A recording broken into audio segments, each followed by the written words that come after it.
آسام کے مسلمانوں پہ بہت بڑی پریشانی کھڑی ہے. دعا کریں کہ اللہ تعالیٰ بڑے فضل و کرم سے ان کو اس سے نجات بخشے.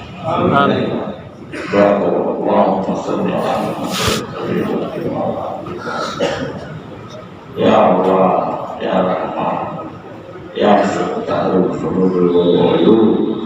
خدا تو ہمارے گناہوں کی ایسے بدعمالی کی وجہ سے دنیا میں اپنی مصیبتوں سے ہمیں نجات دے.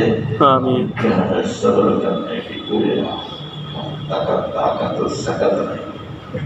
یا اللہ سارے مسلمانوں پہ طرح طرح کی حکومت ظلم ڈال رہی ہے. یا اللہ ان سب کے لطف ایمان کی علامت ہے، لیکن تو رحیم و کریم ہے، سمیع و خبیر ہے، سب کچھ جانتا ہے. خدا تو ہی خالق ہے، تو ہی مالک ہے.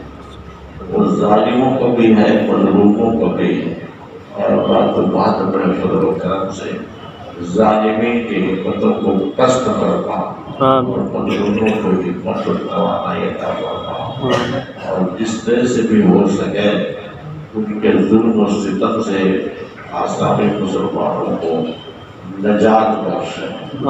نبی کریم صلی اللہ علیہ وسلم اور تمام اصحاب اور اولیاء کرام کے صدقے دعائیں صلی اللہ تعالیٰ علیہ وسلم.